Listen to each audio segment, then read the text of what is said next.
안녕하세요. 내정신 채널 가족 여러분 반갑습니다. 오늘 또 주말에 이렇게 함께 해주신 여러분 대단히 감사합니다. 이제 우리는 8장에 들어가게 되어 있습니다. 그래서 먼저 1장에서 7장까지를 간단하게 먼저 한번 요약하고 그렇게 오늘 8장 들어가도록 하겠습니다. 제가 챗GPT한테 물어서 이렇게 요약했습니다. 먼저 여기 1장에 대해서 말씀드리겠습니다. 도시인인 로그우드 씨가 영국의 북쪽이죠. 이 산골 마을에 이렇게 세입자로서 집을 얻으러 왔습니다. 그런데 폭풍의 언덕 저택을 방문해보고 그 집에 아주 냉랭하고 폐쇄적인 그런 분위기를 여기서 보게 됩니다. 이들의 가족은 왜 이렇게 망가졌을까 굉장히 궁금해하면서 그 다음날 또 이 집을 방문하게 됐습니다. 로그우드 씨가 다시 방문했는데 눈이 엄청 오는 바람에 어쩔 수 없이 밤에 내려갈 수도 없고 그래서 이 집에 하룻밤 자게 됩니다. 아무튼 집안 사람들이 그 잔다는 거에 대해서 상당히 좀 이렇게 꺼림직하게 생각했는데 어떻든 이 눈떠미로 갇힌 이 집에서 수수께끼 같은 그런 일을 보게 됩니다. 그러면서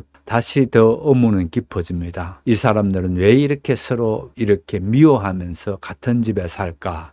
라는 수수께끼를 받습니다. 어쩔 수 없이 하룻밤 자야 되는 로그우드 씨는 캐서린 은소의 기록을 발견하고 또 밤에는 캐서린이라는 존재가 어린아이인데 들어오게 해달라고 하는 기괴한 꿈을 꿉니다. 이 얘기를 히스클리프는 듣고 캐서린이라는 이름에 격렬하게 반응하게 됩니다. 그래서 결국 3장에서는 죽은 캐서린과 히스클리프 사이에 아주 깊은 과거에 뭔가가 있었는가 보다라는 쪽으로 된 게 3장이었고요. 4장에 들어오게 되면은 집으로 돌아온 로그우드는 과거 폭풍의 언덕 이 집에서의 넬리 딘이라는 사람, 하녀장이라 했습니다. 이 넬리 딘이라는 사람을 통해서 애주인 은쇼 씨가 리버풀에서 정체불명의 고아소년을 데리고 오는데 그가 히스클리프였다라는 얘기를 듣습니다. 결국 이렇게 외지에서 출신도 모르고 이름도 모르고 했는데 이 히스클리프라는 이름은 이 은쇼 씨가 과거에 자기 아들 가운데 어린아이 때 죽은 아이가 있습니다. 그 아이 이름을 붙여줘서 히스클리프라고 해주죠. 그런데 이 아버지는 이 히스클리프를 무척 아끼면서 사랑해 줍니다. 거기에 비해서 이 집에 흔들리는 아버지의 사랑을 빼앗긴다고 생각해서 그런지 매우 히스클리프를 정오하게 되고요. 거기에 비해서 캐서린은 또래의 나이 상당히 야성적인 다듬어지지 않는 히스클리프의 그 모습들 또 히스클리프의 타고난 성품들 이런 부분이 말광량이인 이 캐서린과에 잘 맞아떨어집니다. 그래서 자주 잘 같이 어린 시절을 지납니다. 이제 5장에 오게 될 텐데요. 캐서린과 히스클리프는 광야에서 함께 뛰어놀며 거의 한 몸처럼 성장합니다. 결국 은쇼 씨는 건강이 악화되면서 세상을 먼저 떠나게 됩니다. 히스클리프를 그렇게 사랑해주던 보호해주던 아버지가 사라짐으로 인해서 이제 비극은 결정적 종말로 출발하게 되는 것을 보게 됩니다. 그 다음에 6장에서는 집안을 떠나 있던 힌들리가 아내 프란시스를 데리고 돌아오는 장면입니다.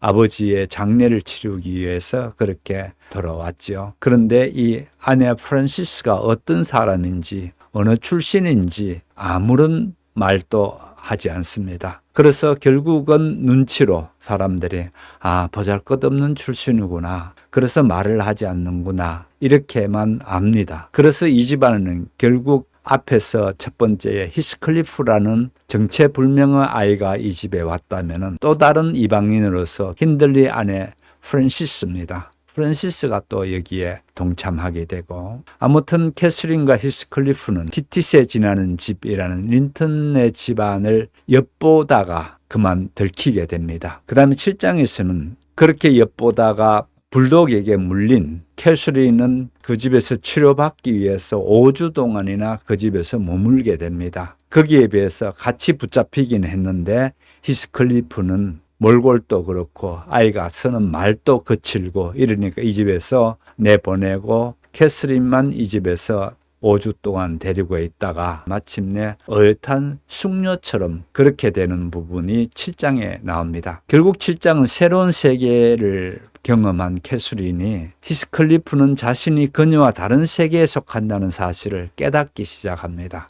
그래서 비극이 잉태될 조짐이 7장에 나타났다면 마침내 오늘 8장에서 어떻게 되는가를 같이 가볼 수 있는 그런 시간 될 것 같습니다. 1장에서 7장까지를 전체 한 문장으로 요약하게 되면요. 함께 광야를 뛰놀던 히스클리프와 캐서린은 사회적 계급이라는 벽이 들어오기 시작했다. 이 얘기입니다. 처음에는 둘 사이에 어린 나이니까 그렇겠죠. 장난치고 함께 벌받고 함께 광야를 뛰어다니고 이러던 아이들이었는데 은쇼 씨가 먼저 세상을 떠남으로 인해서 히스클리프를 보호해주던 울타리가 없어지게 됩니다. 그러면서 흔들리는 마침내 아버지가 세상을 떠나게 되니까 기다렸다는 듯이 이제 히스클리프를 자기 집의 종처럼 그렇게 대우하면서 굴리게 되는 부분을 보게 되고요. 그러던 차에 결정적 사건이 린턴 가문, 티티스에 지나는 농원을 가보고 그들이 남의 집을 한번 엿보려 했다가 결국 들킴으로 인해서 그 집에서는 개를 풀어버리고 그 불독에게 발을 물린 캐서린은 그 집에서 5주 동안이나 있으면서 치료받게 됩니다. 그렇게 치료받는 동안에 캐서린은 또 다른 세계를 경험하게 됩니다. 즉 티티스에 지나는 농원 이 집이 자기가 살고 있던 것과는 너무 다른 집이었다는 것을 발견하게 됩니다. 첫 번째 교육, 신분, 재산, 가정 분위기, 세련된 말투, 좋은 옷, 이런 모든 것들이 완전히 다르다는 걸 알게 됩니다. 이때의 5주 동안 같이 있는 동안에 이 집에 있는 에드거 린턴이라는 젊은 친구가 어여쁜 캐서린께 반하게 됩니다. 그러면서 결국은 삼각관계가 벌어지죠. 이 집에 있으면서 알게 된 에드거 린턴이 있는가 하면은 또 이쪽에는 히스클리프가 있었죠. 쭉 어린 시절부터 같이 온. 그래서 중앙에 캐서린이라는 아이가 있다면 이 캐서린 아이와 이 삼각관계가 벌어지고 있는 일이 지금까지 얘기했습니다. 오늘은 이 삼각관계의 얘기가 어떻게 더 진전되면서 또 한편으로는 결정적인 그 비극의 씨앗이 여기에 뿌려지고 있는가, 이 부분이 오늘 전체 내용 중에 중요한 부분이 될 것 같습니다. 먼저 그러면 8장을 함께 읽어보도록 하겠습니다. 8장. 화창한 6월의 어느 날 아침, 제 손으로 기른 첫 아기이자 유서 깊은 언시어 혈통의 마지막 아기가 태어났습니다. 우리는 멀리 밭에 나가 건처일을 하고 있었는데 아침밤 나르는 하녀애가 평소보다 1시간이나 일찍 나타났습니다. 풀밭을 가로지르고 오솔길을 내쳐 달리면서 계속 제 이름을 부르더라고요.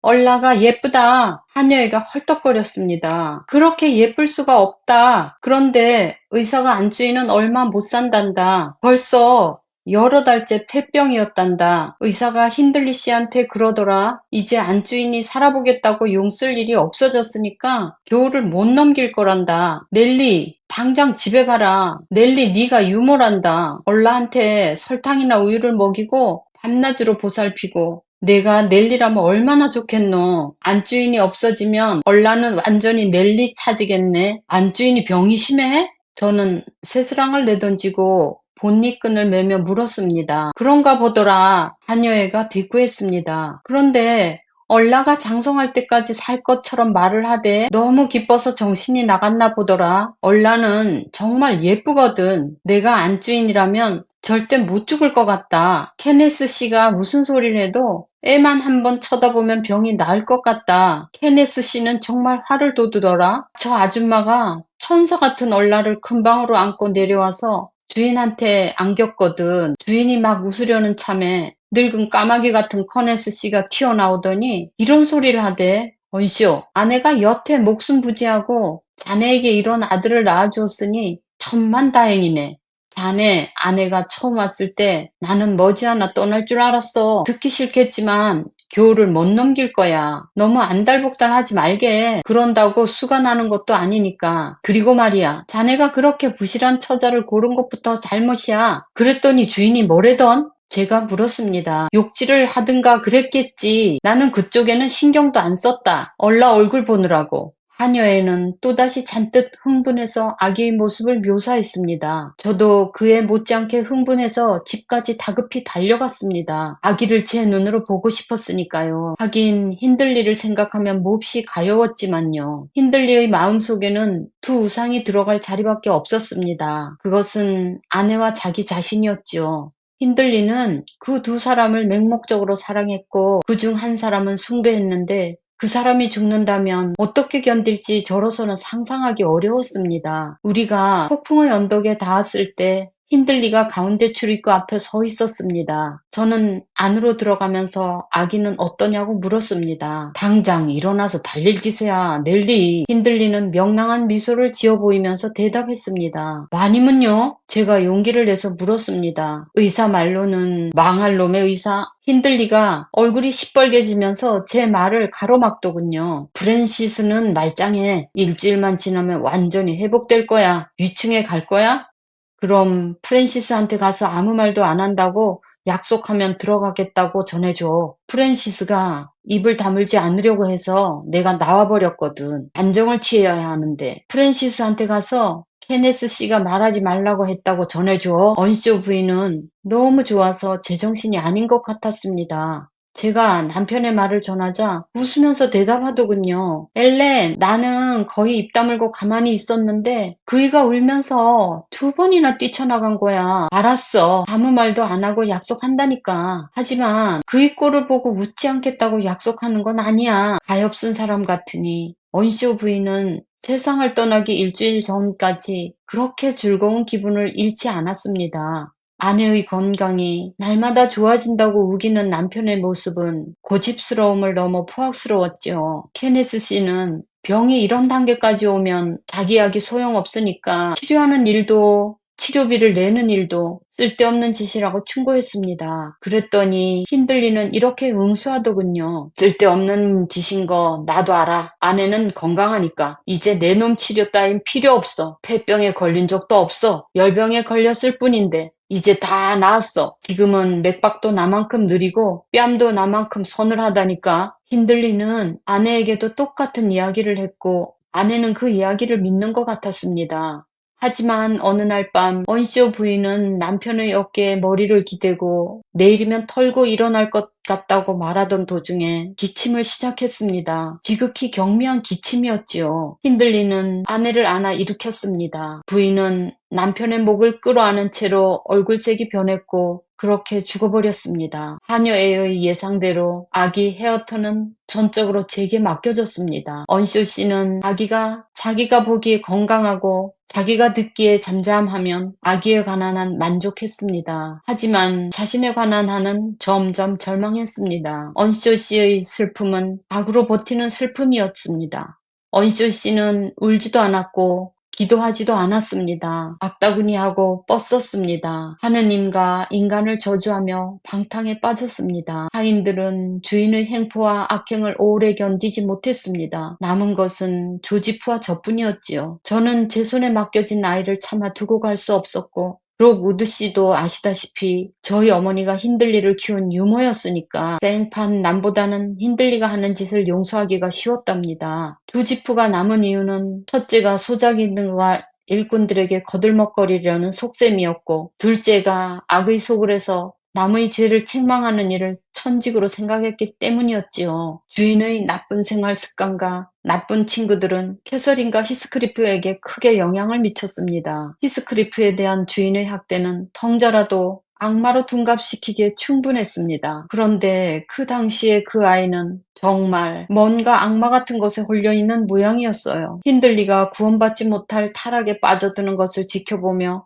휘희낙낙했고 아나 무인으로 시무룩하고 난폭하기가 날로 도를 더해갔답니다. 그때 우리 집이 얼마나 지옥이었는지 그걸 어찌 말로 다 하겠어요. 목사님도 발길을 끊었고 결국 점잖은 사람들은 우리 집 근처에도 오지 않게 됐지요. 에드거 린턴이 캐시 양을 찾아오는 것 정도가 예외였을까요? 그 당시 15이던 캐시 양은 이 일대의 여왕이었어요. 그렇게 예쁠 수가 없었지요. 그래서였는지 나중에는 오만방자해져 버렸어요. 솔직히 말해서 제가 캐시 양을 좋아했던 적은 캐시 양이 아주 어렸을 때밖에 없었어요. 캐시 양의 콧대를 꺾어 놓으려다 화를 돋은 일도 자주 있었고요. 그렇기는 해도 캐시 양이 저를 싫어했던 적은 없었어요. 캐시 양은 한번 애정을 품으면 놀라울 정도로 오래 간직했습니다. 히스클리프에 대한 애정마다 한결같았어요. 린턴 청년은 히스클리프보다 모든 면에서 한 수 위였지만 히스클리프만큼 캐시 양의 마음을 차지하기는 어려웠죠. 그 린턴 청년이 돌아가신 이 집 주인 날이에요. 저기 벽난로 위에 그분 초상화랍니다. 전에는 저 초상화가 이쪽에 있고 안주인 초상화가 저쪽에 있었는데 안주인 것은 떼어갔어요. 초상화만 있었으면 안주인이 어땠는지 조금은 아실 수 있을 텐데 아쉽네요. 저거 보이세요? 딘 부인이 촛불을 쳐들었다. 순한 이목구미가 눈에 들어왔다. 폭풍의 언덕의 아가씨와 아주 많이 닮았지만 이쪽이 더 애잔하고 온화했다.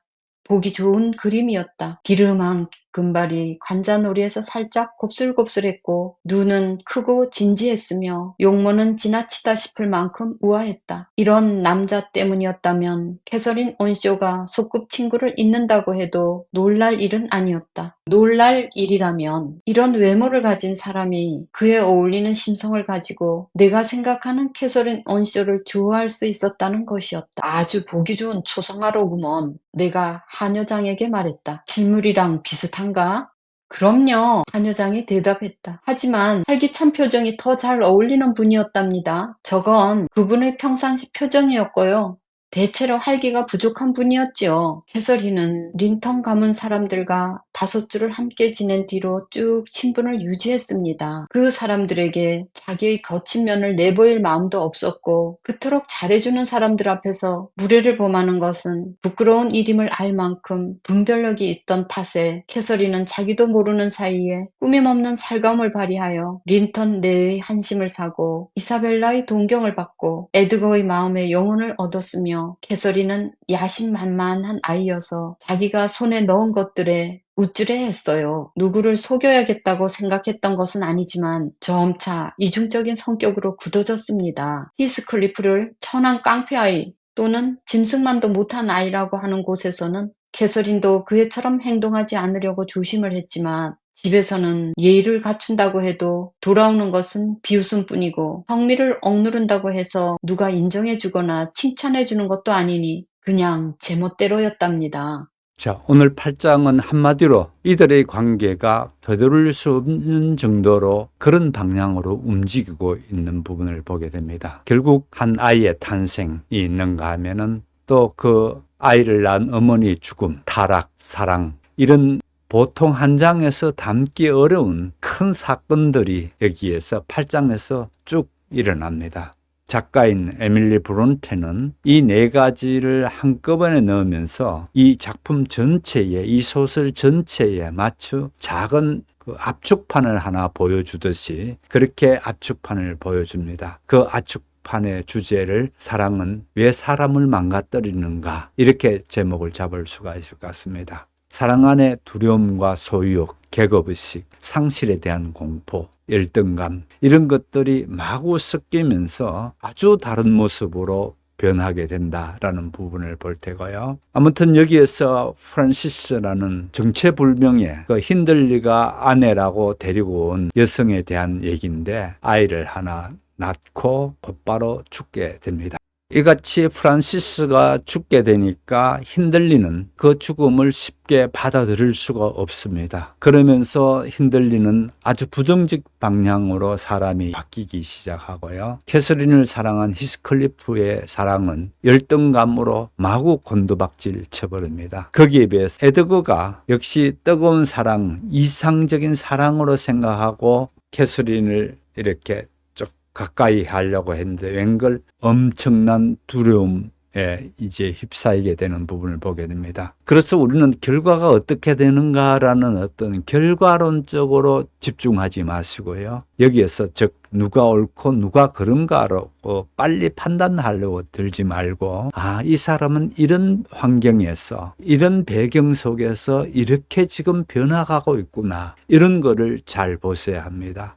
여기에는 축대증을 먼저 딱 보여준다고 했습니다. 근데 압축을 보고 있기 때문에 너무 요 압축판만 보고 판단해버리면 안 되기 때문에 그러거든요. 그래서 결국은 이렇게 한번 질문을 던질 수가 있을 것 같습니다. 여러분, 사랑은 사람을 더 선하게 만든다고만 생각하십니까? 아니면 그 사람 안에 있던 어떤 것을 더 크게 드러낸다고 생각하십니까? 이 내용이 전체 우리가 한번 이 8장을 공부하면서 같이 생각해 볼 수 있는 그런 내용이 될 것 같습니다. 결국 이 8장에서는 중요한 4가지 사건이 각자 떨어져 있는 그런 사건이 아니고 서로 연결되어져 있다라는 겁니다. 아이가 태어남이 있는가 하면은 죽음이 곧 이어서 있고, 또 사랑이라는 게 옆에 있는가 했더니 폭력이 또 같이 있고, 이런 방식으로 삶을 정돈된 딱 이렇게 나누어져 있는 방식으로 기술하지 않고 에밀리 브론테는 서로 이렇게 맞물려져 있는 이런 모습으로 내놓고 있습니다. 결국 기쁨이 시작되는 순간에 비극이 삭히기 시작했고, 이미 비극은 방 안에 들어와 있는 그런 것을 보게 됩니다. 사랑을 고백하는 바로 그날 밤이 결국은 총알을 빼내야 할 만큼 그렇게 위험한 밤이 되고 있는 것을 보게 됩니다. 결국 이 8장은 단순한 줄거리의 연속이 아니고 하나의 질문을 크게 던져주는 자리입니다. 단어는 간단한 2단어로 빛과 어둠이라는 2가지 단어로 질문을 던져줍니다. 왜 인간의 삶에는 빛과 어둠이라는 2가지가 이렇게 같이 내려앉는가, 이런 부분입니다. 자, 그러면 8장 첫 장면을 먼저 좀 전에 보셨다시피 보시게 되면은요, 아주 첫 장면은 화창한 6월이라고 그렇게 시작했습니다. 그래서 밭에서 하녀장이 일을 하고 있는데 늘 아침을 챙겨서 가져오는 하녀가 마구 뛰어오면서 넬리라고 소리쳐 부릅니다. 그래서 무슨 일이냐 했더니만은 아이가 태어났다는 그런 소식을 전하죠. 작가 브론테는 이 8장을 처음 시작하면서 밝은 그런 아이의 탄생하려는 기쁨, 긍정적인 것으로 이 어두운 집안을 확 비추는 걸로 시작합니다. 이 책을 읽고 있는 독자들은 생각에, 이제 이 집에 새 생명이 태어났으니 뭔가 분위기가 달라질지도 모른다는 은근한 그런 기대를 하도록 그렇게 만들기도 하죠. 그러나 바로 이어서 이 희망을 오래 끌고 가지 않습니다. 즉, 태어난 아이 헤어트는 새 출발이지만 동시에 그 아이는 어머니를 잃고 무너지는 아버지, 집은 더 황폐해지는 그런 가정에서 자라게 되는 걸 보게 됩니다. 탄생이 곧바로 안전을 보장하지 않는다는 사실이 이 장의 잔혹한 아이러니를 가지고 있죠. 그래서 지금 이 화면에서 보시다시피 이 8장 한 장에서 4번이나 사건이, 탄생이 있고 죽음이 있고 타락이 있고 사랑이 있더라, 이렇게 나누어져 있죠. 첫 탄생은 이 부분입니다. 헤어턴이 태어났다, 이 부분인데 어느 6월날 은서혈통의 마지막 아기가 태어나는 장면이 시작됩니다. 그런가 하면은 이 아이를 낳은 프란시스는 의사가 곧 죽게 될 거다, 이미 결핵이 심하다, 이런 얘기를 듣게 됩니다. 그러나 힌들리는 이 내용을 전혀 받아들일 수가 없습니다. 이 예쁜 아이가 이렇게 태어나고 했는데, 한 생명이 시작됐는데 이렇게 끝날 수 없다고 받아들이지 않을 뿐만 아니고 이 부분 때문에 상당히 힘들어합니다. 힌들리는 여기에 보시다시피 프란시스는 말짱해, 프란시스는 그렇게 죽을 수가 없어 라고 하면서 이 현실을 받아들이지를 못합니다. 그러나 결국은 힌들리가 알고 있는 품 안에서 이 프란시스는 죽게 되는 장면이 나옵니다. 이렇게 아내를 잃어버리고 슬픔에 접했을 때에 이 사건을 받아들이는 힌들리의 자세를 보게 되면은요, 슬픔이 악이 될 때에 울지 않았다, 기도하지도 않았다, 이 표현이 상당히 가슴 찡하게 하면서 또 안타깝게 하는 부분을 보게 됩니다. 결국은 이 일로 인해서 힌들리는 걷잡을 수 없이 스스로 타락해버립니다. 알코올과 자기 자신을 통제하지 못하는 짜증과 이를 내므로 인해서 여기에 있던 하인들이 다 떠나버리면서 딱 2사람만 남습니다. 이 넬리는 유모가 됐거든요. 새로 태어난 아이에 대한 유모로 있었던 넬리와 조지프, 아주 독특한 사람이죠. 2사람만 남고 다 떠납니다. 그렇게 두 사람이 남았는 이 집의 분위기가 그때 우리 집이 얼마나 지옥 같았는지라는 부분입니다. 이제 이 비극은 한 사람의 문제가 아니라 이 가문의 비극으로 내닫고 있는 부분을 보게 됩니다. 그 다음에 이제 히스클리프 쪽에 와서 보게 되면은요, 히스클리프를 악마로 만들어 가는 것은 결국 무엇인가라는 부분입니다. 악은 타고났기 때문에 그렇는가? 안 그러면은 만들어지고 있는 건가라는 질문을 여기서 던지고 있는 부분입니다. 결국 히스클리프는 당시의 시대적인 계급이라든지 출신이 부모도 어디서 어떻게 온 아이인지 모르는 고아였다는 것, 또 그것이 아버지의 편애로 인해 가지고 결국은 그 편애를 앙심을 품고 있던 힌들리가 완전한 종으로 타락시키고 그동안 공부하고 있던 것도 공부도 안 시켜주고 일반 다른 종들하고 똑같이 하인들하고 똑같이 중노동에 시달리게 하게 됩니다. 그러면서 히스클리프는 거기에다 덧하여 또 다른 세계를 맛본 캐서린조차도 옛날의 캐서린이 아닌 걸 느끼게 됩니다. 그러면서 이 히스클리프는 이러지도 못하고 저러지도 못하면서 결국은 아래로 내리꽂는, 그러니까 나락으로 떨어지고 있는, 조금이라도 자기 자신을 업그레이드 하려는 쪽에 힘은 서지 않고 스스로가 타락시키는 방법으로 그렇게 나가오게 되는 걸 보게 됩니다. 거기에 비해서 15살이 된 캐서린은 이 일대의 여왕처럼 되어지고 보통 오만한 게 아닙니다. 얼굴 이쁘겠다. 다 이런 15살이나 한창 피어나는 나이이겠다. 이러다 보니까 아름다움과 또 청춘이라는 것, 이런 것들이 함께 자라나는 캐서린을 보게 되고요. 결국은 여기에 캐서린은 어떻게 두 얼굴의 사람, 한 사람인데 두 얼굴이 태어나 버립니다. 두 사람을 속인 것이 아니라 두 사람이 되어갔다. 이 부분이 참 멋진 얘기인 것 같습니다. 다시 말해서 캐서린에게 대시하고 있는 에드가 린턴 앞에서는 고상한 그런 여인으로서의 되는가 하면은, 또 한편으로는 그동안 어릴 때부터 같이 자랐던 히스클리프에게는 역시 거친 그런 아이로서 두 사람이 되어가는 부분을 보게 되고요. 그러면 결국 히스클리프의 추락과 캐서린의 이 같은 두 얼굴이 되는 것, 이런 부분을 우리가 보면서 좀 전에 던졌던 문제처럼 어둠과 빛이라는 부분을 같이 볼 수 있는가 하면은 만들어지는 가고 있는 악의 모습이라는 부분을 보게 됩니다. 그러면서 히스클리프도 완전히 추락하고 있는 그런 부분을 봅니다. 그래서 여기에서 큰 질문이 그겁니다. 악은 어디서 출발을 해주고 또 악은 어떻게 생성되는가, 이 부분의 질문입니다. 그래서 뭐 여기서 당장 답 드리는 건 아니니까요.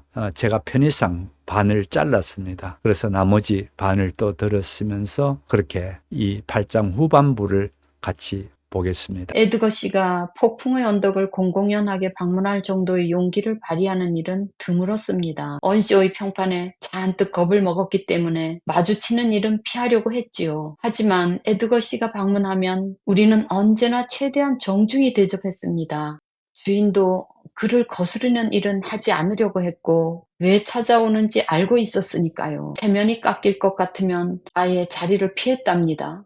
모르긴 몰라도 캐서린은 에드거 씨의 방문을 꺼렸던 것 같아요. 캐서린은 술수도 못 쓰고 교태를 부리는 여자도 아니었으니 자신의 두 친구가 마주치는 것을 몹시 싫어했지요. 히스클리프가 린턴에 대한 경멸을 표하면 린턴이 없을 때는 반쯤 동조할 수 있었지만 린턴이 있을 때는 그럴 수 없었고, 린턴이 히스클리프에 대한 혐오와 반감을 표하면 히스클리프가 없을 때는 자기 소꿉 친구가 무시당하든 말든 자기와는 상관없는 일이라는 듯이 대응할 수 있었지만 히스클리프가 있을 때는 그렇게 무심한 척 할 수 없었으니까요. 캐서린은 자신의 당혹스러움과 말로는 다 못할 괴로움을 감추려고 무던히도 애썼지만 저는 그걸 굳이 들춰내서 비웃었던 적이 한두 번이 아니었습니다. 그렇게 말하니 캐서린이 너무 도도하게 구니 캐서린의 괴로움을 동정해 주기란 정말 불가능했어요. 그 콧대가 꺾이려면 좀 더 당해봐라 하는 심정이었지요. 결국 캐서린은 제게 괴로움을 털어놓더군요. 의논 상대로 삼을 사람이 달리 없었으니까요. 어느 날 오후 힌들리 씨는 출타 중이었고 히스클리프는 그가 없는 틈을 타서 놀아버리자고 작정했습니다. 그게 히스클리프가 16살 때쯤이었던 것 같은데 얼굴이 못난 것도 아니고 머리가 나쁜 것도 아니면서 겉과 속이 모두 더럽다는 인상을 풍기고 돌아다녔어요. 지금의 히스클리프를 보면 그때의 흔적이 전혀 남아있지 않지만요.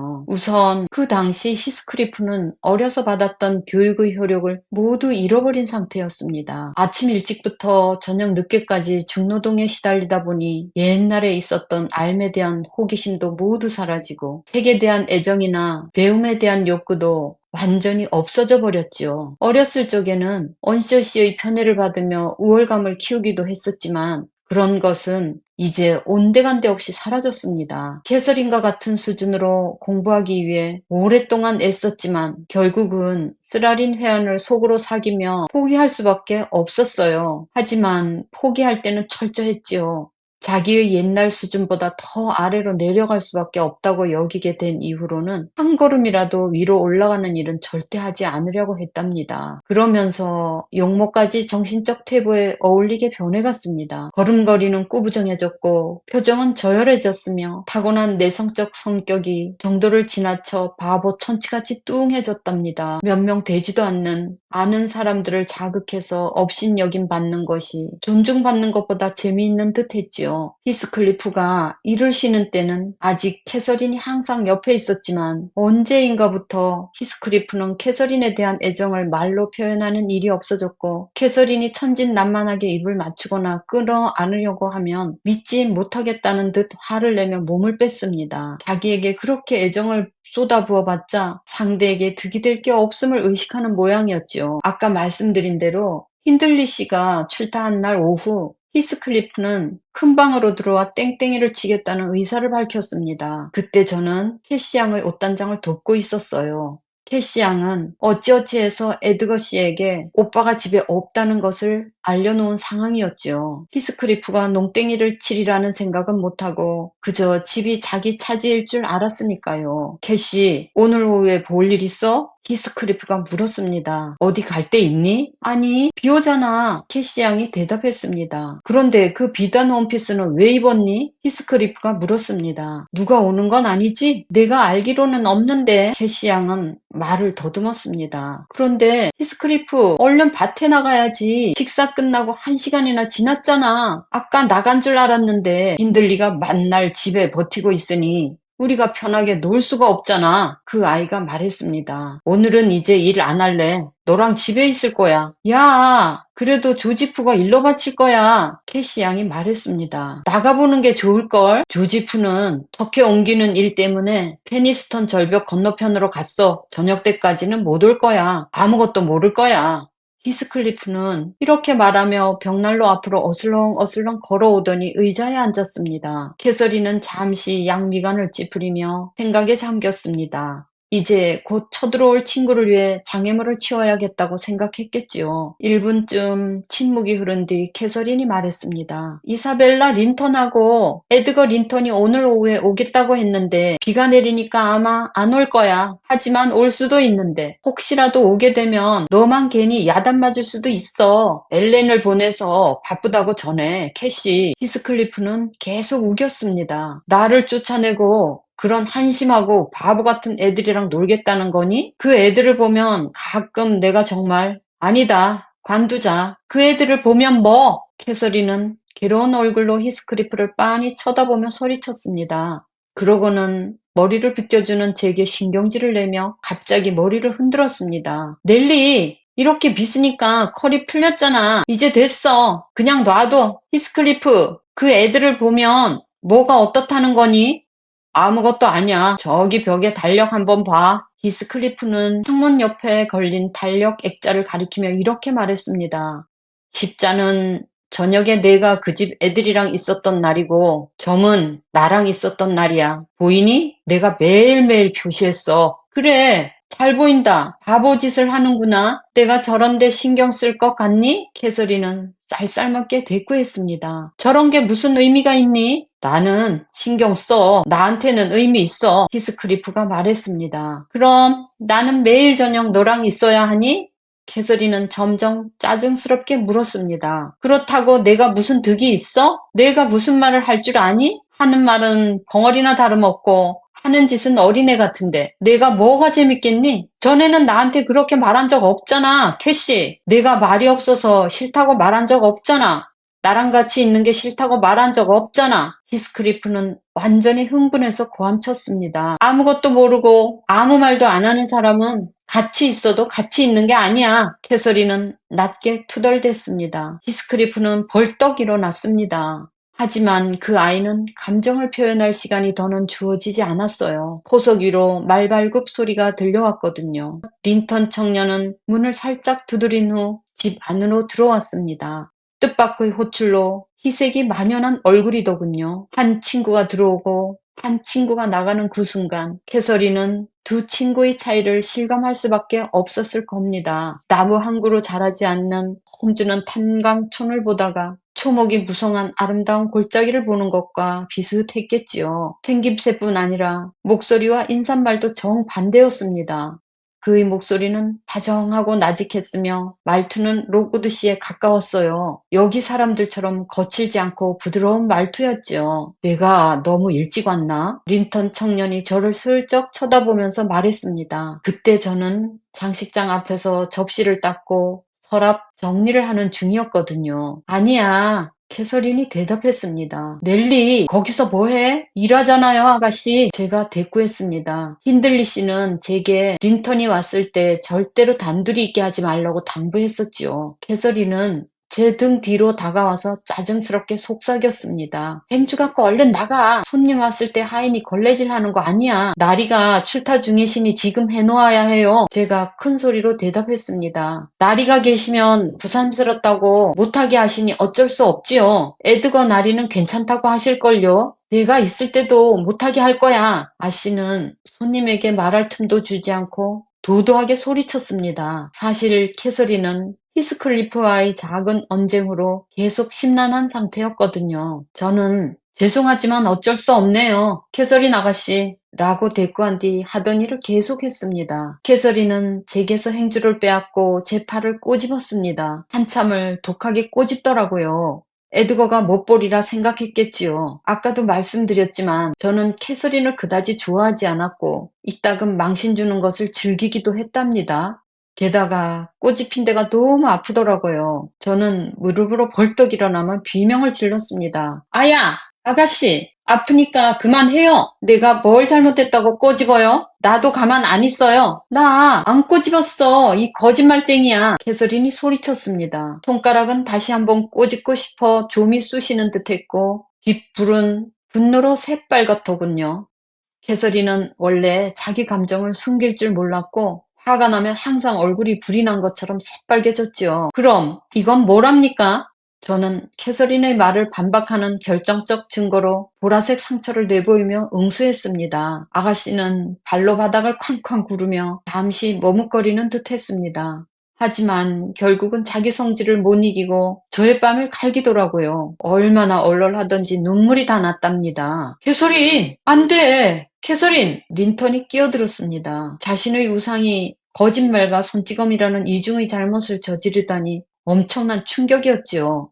엘렌! 당장 나가! 캐서린은 온몸을 부들부들 떨면서 다시 한번 나가라고 했습니다. 꼬마 헤어턴은 항상 저를 졸졸 따라다녔고 그때도 저와 멀지 않은 바닥에 앉아 있었는데 제가 눈물을 흘리는 것을 보더니 따라 울기 시작하더군요. 헤어턴이 엉엉 울며 못된 캐시 고모에게 불만을 표하자 캐서린은 자신의 분노를 헤어턴에게 쏟아붓고 말았습니다. 캐서린이 헤어턴의 어깨를 붙잡고 마구 흔들자 그 가엾은 아이는 얼굴이 흙빛으로 변해갔고 에드거는 아이를 구하려고 아무 생각 없이 캐서린의 양손을 붙잡았습니다. 바로 다음 순간 에드거는 깜짝 놀랐습니다. 자기 손을 뿌리친 캐서린의 한쪽 손바닥이 도저히 장난으로 넘길 수 없는 방식으로 자기 귀에 닿는 것을 느꼈으니까요. 에드거는 소스라치면서 뒤로 물러났습니다. 저는 헤어턴을 안고 부엌으로 빠져나갔는데 문은 그냥 열어놓았어요. 두 사람의 견해차가 어떻게 매듭 지어질지 궁금했거든요. 상처 입은 손님은 자기 모자를 놓아둔 대로 갔습니다. 얼굴은 허옇게 질렸고 입술은 떨리고 있더군요. 옳지, 잘한다. 저는 혼잣말을 했습니다. 어서 가라. 앞으로 조심해야 한다. 이제 캐서린의 진면목을 조금이나마 알았을 테니 얼마나 다행한 일이냐. 어디 가게? 캐서린이 문 앞을 막으며 물었습니다. 에드거는 피하면서 지나가려고 했지요. 가지마. 캐서린이 힘주어 소리쳤습니다. 가야 해. 갈 거야. 에드거가 나직하게 대꾸했습니다. 못 가. 캐서린은 문고리를 잡고 막아섰습니다. 지금 가면 안 돼. 에드거 린턴. 앉아. 그렇게 화내며 가버리면 안 돼. 그럼 나는 밤새 괴로워해야 해. 너 때문에 괴로워하기 싫어. 나를 때려놓고 나더러 가지 말라고? 린턴이 물었습니다. 캐서린은 대답이 없었습니다. 나는 이제 내가 무서워졌어. 그리고 내가 창피해졌어. 린턴은 말을 이었습니다. 이제 여기 안 올 거야. 캐서린의 눈이 눈물로 반짝이더니 눈꺼풀을 깜박깜박했습니다. 게다가 너는 의도적으로 거짓말을 했어. 린턴이 말했습니다. 아니야. 캐서린은 겨우 말문을 열고 소리쳤습니다. 나도 의도 같은 거 없었어. 그래. 갈 테면 가. 가버려. 나는 이제부터 울 거야. 울다가 병이 나버릴 거야. 캐서린은 무릎을 꿇고 쓰러지면서 정말 서럽게 울기 시작했습니다. 에드거는 마당으로 나설 때까지는 단호했습니다. 하지만 곧 흔들리더군요. 저는 에드거의 마음을 다잡아 주기로 마음먹었지요. 도련님, 아가씨는 지독한 고집쟁이에요. 제가 부엌에서 마당으로 나가면서 소리쳤습니다. 버릇없기가 이만저만이라야지요. 얼른 말에 오르세요. 이렇게 안 가고 계시면 아가씨는 우리 마음 아프라고 병에 걸려버릴 테니까요. 그 순둥이가 창문을 곁눈질 하더군요. 도저히 발길이 떨어지지 않는 모양이었어요. 고양이가 반쯤 죽인 생쥐나 반쯤 먹은 새를 두고 떠나지 못하듯 말이에요. 저는 속으로 생각했습니다. 오호라, 너는 이제 망했구나. 내가 섣불지고 불로 뛰어드는구나. 생각대로였습니다. 에드거는 갑자기 돌아서더니 서둘러 안으로 들어갔습니다. 그러고는 문을 닫더군요. 잠시 후에 저는 언쇼가 고주망태로 돌아왔으니 온 집안이 언제 쑥대밭이 될지 모른다고 일러주기 위해 큰 방으로 갔습니다. 언쇼가 술에 취하면 집안에 난리가 나는 것은 보통이었죠. 그런데 두 아이를 보니 싸운 후에 더욱 친해졌더라군요. 싸움을 통해서 젊은이다운 수줍음의 껍데기가 깨진 덕에 우정의 가면을 벗어던지고 서로의 사랑을 고백했던 것입니다. 힌들리 씨의 귀가 소식에 린턴은 급히 말에 올라탔고 캐서린은 자기 방으로 올라갔습니다. 나는 꼬마 헤어턴을 숨기고 주인의 엽총에서 총알을 빼느라 분주하게 왔다 갔다 했습니다. 힌들리 씨가 술에 취해 흥분하면 엽총을 가지고 장난치기를 좋아했는데 그때 누가 잘못해서 힌들리 씨를 자극하거나 아니면 눈에 너무 많이 띄기만 해도 목숨이 위험했거든요. 하지만 제가 총알을 빼놓으면 혹시라도 힌들리 씨가 정말 방아쇠를 당긴다고 해도 피해가 덜하리라 생각했던 것입니다. 폭풍의 언덕의 젊은 주인장인 힌들리가 집을 비우게 되는 날에 일찌감치 캐서린은 에드가에게 연락해서 우리 집으로 놀러 오라고 그렇게 연락을 해놓습니다. 그런데 히스클리프는 이날 집 주인이 없으니까 내가 하루 농땡이 칠래 이렇게 하면서 캐서린께 찾아와서 오늘 같이 놀자 이렇게 얘기를 하는 장면을 보게 됩니다. 이 부분을 한번 보겠습니다. 비 오는 날인데 이날에 캐서린이 비단 원피스를 입었습니다. 그래서 히스클리프가 묻습니다.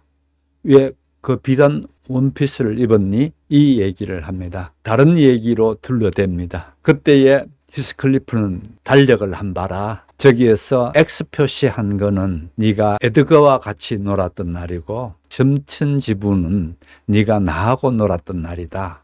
이렇게 나한테 이렇게 무심경적으로 대할 수 있니? 이 얘기를 합니다.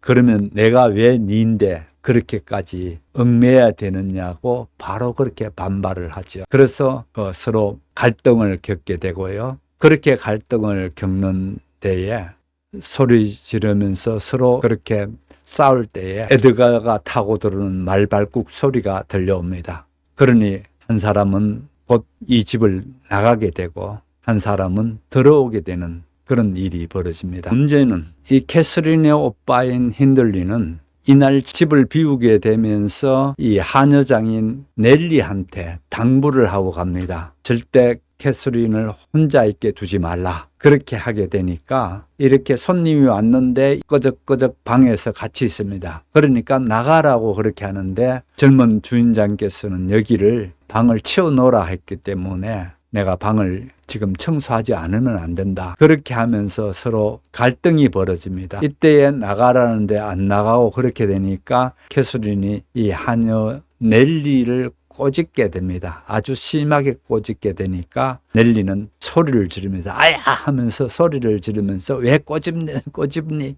이제 이렇게 하니까 곧바로 나 안 꼬집었어. 그렇게 하면서 너 거짓말 하잖아. 이렇게 됩니다. 이 장면을 뒤에 있는 남자가 에드가입니다. 에드가는 안 그래도 이 집이 굉장히 거친 집인 줄 알고 있었는데 자기 눈으로 똑똑히 이런 일이 벌어지는 걸 보게 됩니다. 한마디로 캐서린의 가면이 벗어지는 부분을 보게 되고요. 그렇게 되면서 결국은 하녀장이 울게 되고 또 어린아이가 또 같이 등달아 울게 되고 이렇게 되면서 분노는 약한 곳으로 아래쪽으로 그렇게 흐르더라라고 그렇게 소설은 해설하고 있다는 겁니다. 이런 싸움 자리가 벌어지게 되니까 옆에 있던 에드거는 캐서린을 말리려고 끼어들었다가 그만 캐서린께 따귀를 맞습니다. 그렇게 하면서 이제 이 화면은 에드가가 떠나는 장면입니다. 이제 네가 무서워졌어. 그리고 네가 창피해졌어. 떠나는 부분을 보게 됩니다. 그렇게 하니까 가지 말라고 지금 가면 안 돼. 막 애원하듯이 얘기합니다. 지금 가게 되면 나는 먼저 누울 거야. 내가 너무 후회스러워서 누울 거야. 막 이렇게 가지 말라고 합니다. 그러는데 에드가는 말을 타려다가 다시 집 안으로 돌아와서 캐서린에게 데려옵니다. 그러면 에드가는 왜 돌아왔을까? 사랑 때문에? 캐서린이 여전히 매혹적이라서? 아니면 연민 때문에 돌아왔을까? 이게 질문으로 남습니다. 그냥 질문으로 두시고요. 결국은 이들은 이 같은 싸움 뒤에 사랑이 다시 한 번 더 확인됩니다. 아무튼 이 에드거와 캐서린의 사랑은 결국은 이같이 아주 불안한 것에서 출발되어지는 것을 보게 됩니다. 그래서 같이 놀고 그렇게 하다가 그날을 같이 있기는 했는데 그날 같이 나머지 시간을 보내기는 했는데 매우 불안한 그런 하루였죠. 그렇게 날이 어두워지곤 했는데 이제 집을 비웠던 힌들리, 그러면 캐서린의 오빠죠. 힌들리가 밤에 들어오게 됩니다. 아주 술 취한 그런 거주망태가 되다시피 해서 들어오는 것을 보고 하녀 렐리는 이런 판단을 합니다. 아, 이러다가 무슨 사고가 날지 몰라. 그래서 얼른 엽총에서 그 총알을 빼내 놓습니다. 왜 그런가 하면은 이 총알로 무슨 일이, 이 엽총으로 술이 취하면 엽총을 자주 들고 그렇게 했던 그걸로 봐서 오늘 무슨 사고가 날지 모르겠다 싶어서 총알을 빼내는 그런 밤, 사랑이 시작되는 밤인가 하면은 또 넬리는 총알을 빼내는 그런 날, 사랑과 폭력이 같은 집에 일어나고 있는 부분들이 8장 전체가 됩니다. 자, 이제 이 8장을 전체를 좀 뒤로 물러서서 8장을 한번 보시면 좋겠습니다. 네, 여러분 반갑습니다. 오늘 우리가 아주 깊숙하게 파고들 작품은 정말 매혹적이면서도 날카로운 심리적 통찰이 번뜩이는 에밀리 브론테의 걸작 폭풍의 언덕 제8장입니다. 이번 심층 해설에서는요, 단순히 소설 줄거리를 따라가는 게 아니라 인간의 상처와 욕망, 그리고 그 관계들이 어떻게 무섭게 얽히고 설키는지 그 밑바닥을 들여다볼 거예요. 다들 준비되셨죠? 흥미진진한 인간 심리의 해부학적 현장으로 바로 들어가 보겠습니다. 자, 본격적으로 한번 시작해 볼까요? 8장은 아주 충격적인 장면으로 문을 엽니다. 한 아이, 헤아턴이 태어나는 순간이죠. 보통 우리가 소설을 읽을 때 탄생이라고 하면 희망이라던가 새로운 시작 같은 아주 긍정적인 신호잖아요. 그런데 브론테는 이 탄생이라는 생명의 순간 바로 옆에 죽음을 바짝 붙여놔 버립니다. 헤아턴이 태어나자마자 어머니인 프랜시스는 죽음을 향해 가고 있죠. 한 방에서 생명과 소멸이 말 그대로 동시에 일어나고 있는 겁니다. 이 소름 돋는 병치가 상상이 되시나요? 이게 바로 작가가 우리에게 딱 던져주는 이 세계의 근본적인 규칙입니다. 탄생 바로 곁에 죽음이 붙어 있고 사랑 곁에 폭력이 도사리고 있으며 우아함 곁에는 전혀 길들여지지 않은 야성이 으르렁대고 있죠. 좋은 거 나쁜 거 이게 현실에서는 결코 무자르되 깔끔하게 나뉘지 않잖아요. 이 세계에서도 마찬가지입니다. 끊임없이 서로 부딪히고 마찰하면서 공존하죠. 이 잔혹하고도 현실적인 룰을 머릿속에 꼭 염두에 두시고 이제 우리 주인공들을 한번 만나보겠습니다. 제1부입니다. 슬픔이 악으로 변할 때. 사람이 겪는 고통이 왜 항상 선함이나 성숙함으로 이어지지 않는지 살펴보죠. 아내 프랜시스가 세상을 떠난 후 우리는 힌들리가 감당하는 그 거대한 슬픔을 목격하게 됩니다. 사실 슬픔 그 자체가 악은 절대 아니죠. 사랑하는 사람을 잃었으니 미칠 듯이 슬픈 건 너무 당연한 겁니다. 그런데 문제는 힌들리가 울거나 기도하면서 이 애도의 과정을 정상적으로 통과하지 못한다는 거예요. 대신 그는 신과 주변 사람들을 저주하면서 끝없는 방탕과 분노 속으로 완전히 추락해버립니다. 자신이 겪는 그 거대한 고통을 주변 사람들을 마구 찌르고 학대하는 무기로 탈바꿈시켜버린 거죠. 이어서 제2부, 포기해버린 히스클리프입니다. 과연 인간의 악함은 타고나는 걸까요? 아니면 이런 환경이 만들어내는 걸까요? 여기서 우리가 진짜 눈여겨봐야 할 가장 비극적인 핵심 포인트가 나옵니다. 바로 히스클리프의 심리가 어떻게 무너져 내리는가 하는 부분인데요. 그에게 일어난 가장 끔찍한 일은 돈이 없어졌다거나 교육을 못 받게 됐다는 사실 자체가 아닙니다. 처음에는 현실의 벽에 부딪혀서 나는 올라갈 수 없다 라며 좌절을 하죠. 그런데 이게 어느 순간 나는 올라가지 않겠다 라는 완전한 자기 포기로 변질되어 버립니다. 이제 나는 더 나은 사람이 되려고 노력할 필요조차 없다고 스스로 놔버리는 거죠. 이 섬뜩한 내면의 붕괴가 히스클리프를 진정한 어둠의 구렁텅이로 끌어내리는 결정적인 트리거가 됩니다. 이렇게 자포자기한 감정이 누군가를 향한 사랑과 뒤섞일 때 얼마나 파괴적으로 변하는지 아시나요? 이 십자 표시와 점들로 빽빽하게 채워진 달력을 보면 진짜 가슴이 먹먹해집니다. 이게 뭐냐면 히스클리프가 캐서린이 대체 누구랑 시간을 보냈는지 매일매일 강박적으로 기록해둔 흔적이거든요. 린턴 가문 사람들과 놀다 온 날은 십자로 긋고 자신과 함께 있어준 날은 점으로 찍어가면서 말이죠. 이 비극적인 감정이 어떻게 고마 터지는지 그 단계를 한번 짚어볼게요. 사랑이 더 이상 따뜻한 관계가 아니라 아주 차갑고 소름 돋는 계산으로 전락하는 과정입니다. 처음에는 마음속에 불안이 싹 트죠. 그러다 남과 자신을 끝없이 비교하게 되고 이게 지독한 질투와 열등감으로 빵 터져버립니다. 저 사람이 나를 사랑할까를 묻는 게 아니라 저 사람이 쟤랑 몇 시간을 같이 있었지를 분단위로 세기 시작하는 그 순간 사랑에는 두려움과 아주 지독한 독성을 가진 소유욕이 스며들게 되는 겁니다. 자, 이제 제3부. 두 세계 사이에서 찢겨나가는 캐서린의 이야기로 넘어가 보겠습니다. 아주 고통스러운 정체성의 분열이죠. 지금 캐서린은 폭풍의 언덕이라는 거칠고 야성적인 세계와 린턴 가문이라는 우아하고 점잖은 세계, 이 완전히 극과 극인 두 세계에 양다리를 걸치고 살아가는 셈입니다. 근데 오해하시면 안 되는 게 그녀가 나쁜 마음을 먹고 두 남자를 요리조리 속이려 한 게 아니에요. 살아남기 위해서 이 전혀 다른 두 환경에 어떻게든 맞춰서 적응하려다 보니까 그냥 자기 자신이 두 명의 다른 사람으로 쩍 하고 갈라져 버리고 있는 겁니다. 진짜 비극은 바로 이 지점에 있는 거죠. 그리고 그동안 꾸역꾸역 억눌러 왔던 이 분열이 마침내 뻥 하고 터져버리는 순간이 찾아옵니다.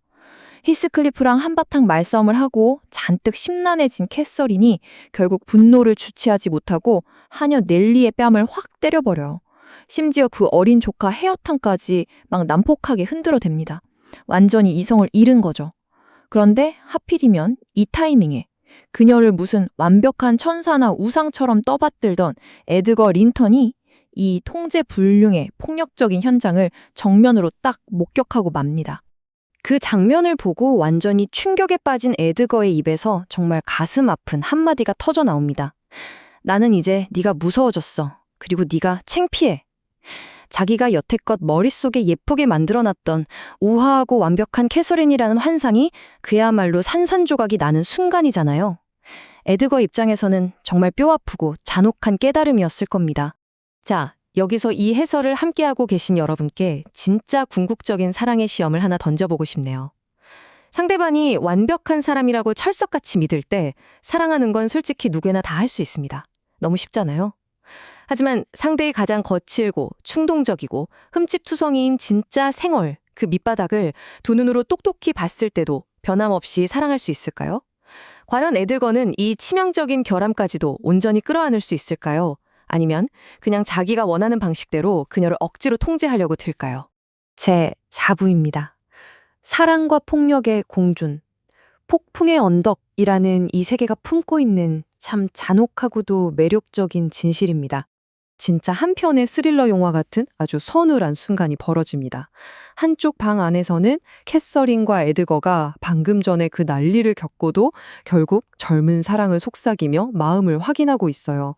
그런데 바로 그 같은 시각 밖에서는 하녀 넬리가 술에 떡이 돼서 돌아온 힌들리의 옆총에서 조용히 총알을 빼내고 있습니다.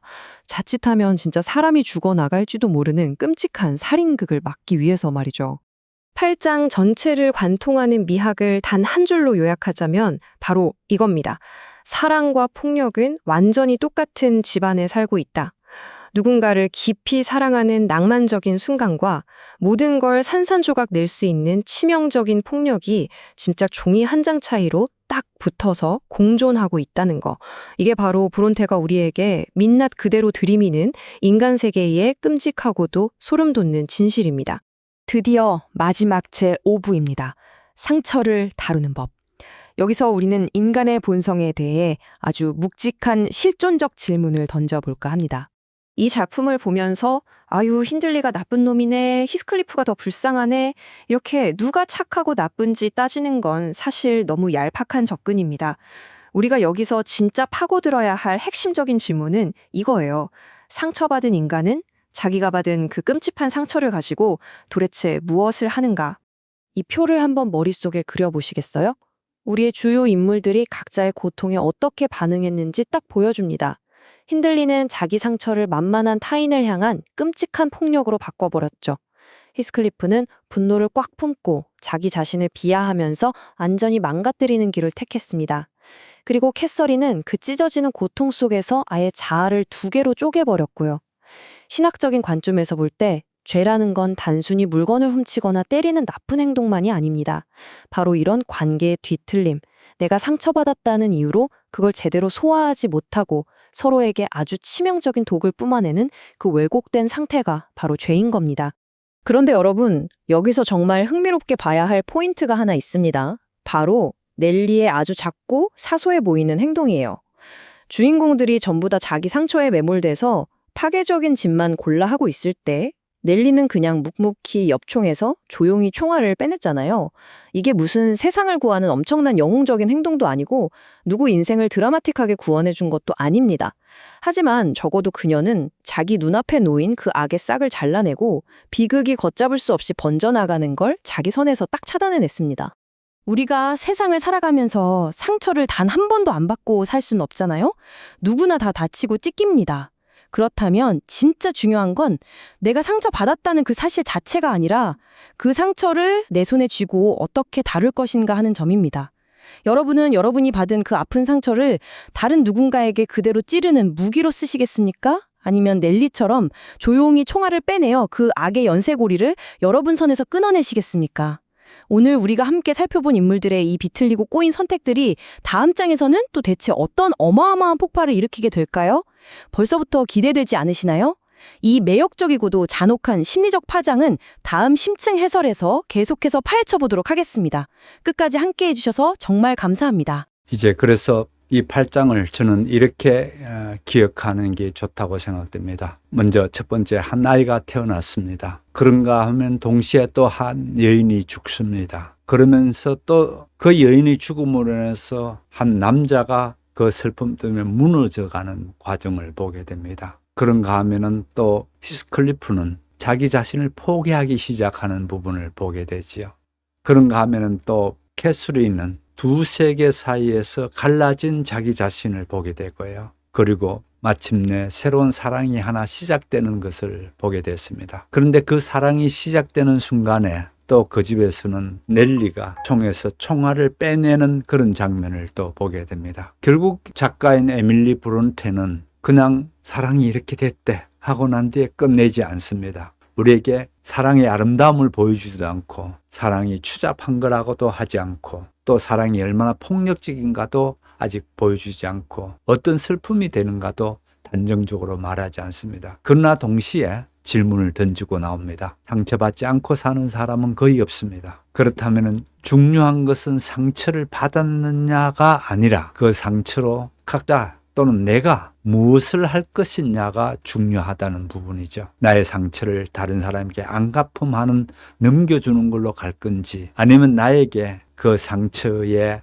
고리를 내 손에서 끊어낼 수 있는 용기와 힘이 있는 건지 결국 폭풍의 언덕은 바로 그 질문을 우리에게 던져 나오면서 그야말로 폭풍과 같이 흔들리는 이 집안에서 어떻게 각자가 대처해 나가는가를 보게 됩니다. 결국은 이런 스토리가 누가 누구를 어떻게 했구나라는 스토리가 중요한 것이 아니고요. 이 소설은 인간이 상처를 받으면은 어떻게 상처를 처리하고 있는가라는 걸 묻고 있는 거고요. 또 그것이 앞으로 또 어떻게 상처가 처리되거나 진행되고 있는가를 보여주려고 하는 게 다음 9장에서 뵙게 될 겁니다. 그래서 이 나머지 부분들은 계속 이런 부분에서 연결되면서 사실은 사건 이면에서 깊이 생각할 수 있는 한마디로 딱 잘라서 말할 수 없는 부분들을 끊임없이 던지고 나오거든요. 그래서 우리는 거기에서 같이 생각하고